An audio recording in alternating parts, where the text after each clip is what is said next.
आणि राष्ट्रवादी काँग्रेसचा महापौर झाला पाहिजे, या सगळ्यासाठी आपण सगळ्यांनी प्रयत्न करायचा आहे। एवढं सांगतो, आपण इथं आलात सगळ्या उपस्थितांना मनापासून धन्यवाद देतो। तुम्ही सगळे ही काय साहेब कुणाला रुपया देऊन आलेली माणसं नाही आहेत, ही सगळी स्वतःच्या इच्छेने मनाने आमच्या पाठीमागे उभं राहिलेली सगळी मंडळी हक्काची माणसं आहेत। यामधला एकही माणूस तुम्ही धरून आणा। आणि तुम्हाला माहित आहे या उलट तिकडे जर आली काय चाललंय, घरकुल असेल, कुमटा असेल, या इथनं माणसं आणून रसिक मध्ये जीव घालून आमदार साहेब तिथं पाठवते। त्यामुळे ही लढाई आता फक्त प्रभाग 7ची आणि प्रभाग 7च्या उमेदवाराची राहिलेली नाही आहे, तर ही लढाई अमोल शिंदे आणि देवेंद्र खोटे अशीच लागलेली आहे।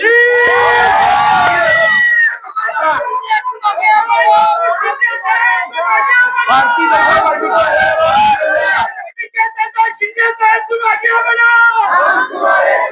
भारतीय जनता पार्टीच्या उमेदवारावर राहिलीच नाही। मला माहित आहे ते उमेदवार कधीच मैदान सोडून पळून गेले असते। ही लढाई आता देवेंद्र खोटे अमोल शिंदेची राहिली आहे, एवढं जाहीर सांगतो। त्याच्यानंतर मी पण मध्ये मध्ये तिथंच असणार आहे तुमच्या सोबत।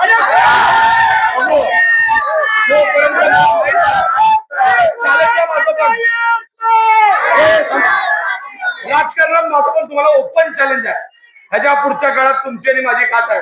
तुम्ही बघाल ज्या पद्धतीने तुम्ही माझ्या लोकांना मला ज्या पद्धतीने त्रास देण्याचा प्रयत्न करताय ना, ही सोलापूर शहरातली सगळी जनता माझ्या पाठीमागे उभारून दाखवेल।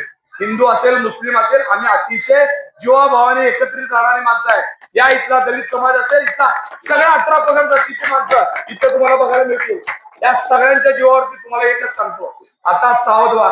हे सगळ्यांना थांबवला विषय, तर याच्या पुढे माझी तुमची